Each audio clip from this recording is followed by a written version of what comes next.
ఒకరు తమ జీవితకాలంలో ఇలా కూడా చేయగలరా అన్న సందేహం కలుగుతుంది వారి గురించి తెలిసినప్పుడు.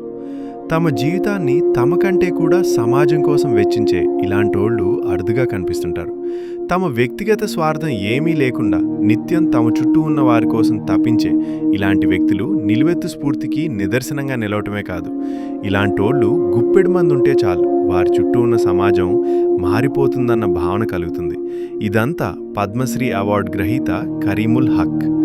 ఎవరు తను, ఎక్కడుంటాడు, ఏం చేస్తాడు, ఇప్పుడు ఇతను ఎందుకు హాట్ టాపిక్గా మారారు అన్న ప్రశ్నలకు సమాధానం వెతికితే పద్మశ్రీ కరీముల్ హక్ మామూలు వ్యక్తి కాదు, అతనో శక్తి. ఒక వ్యక్తి తనను తాను సమాజానికి సమర్పించుకోవాలని డిసైడ్ అయితే ఖచ్చితంగా అలాంటోళ్ళంతా కరీముల్ హక్గా మారతారు.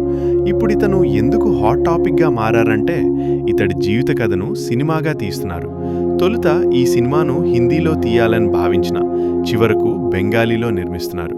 ఈ సినిమాలో హక్ పాత్రను దేవ్ నటిస్తున్నారు. 995లో అంబులెన్స్ సౌకర్యం లేని కారణంగా తన తల్లి జఫరున్నీసాకు సకాలంలో వైద్యం అందించలేని వేళ ఆమెను ఆసుపత్రికి తరలించే వేళలో ఆమె మరణించారు. అప్పటినుంచి కరీముల్ మైండ్ సెట్ పూర్తిగా మారింది. తన వద్ద ఉన్న బైక్ను అంబులెన్స్గా మార్చేశాడు. ఉచితంగా సేవలు అందిస్తున్నాడు.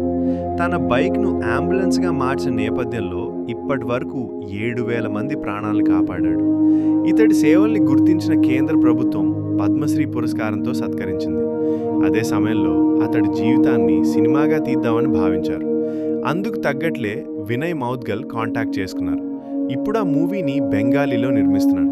తన జీవిత కథ ఆధారంగా నిర్మిస్తున్న సినిమాకి సంబంధించి అతడికి కొంత డబ్బును అందిస్తున్నారు నిర్మాతలు. ఆ డబ్బుతో ఆసుపత్రిని, అనాథాశ్రమాన్ని నిర్మించాలని ఆయన నిర్ణయం తీసుకోవటం పలువురిని కదిలిస్తోంది. ఒక వ్యక్తి సమాజం కోసం ఇంతలా తపించటం ఫిదా అయ్యేలా చేస్తోంది.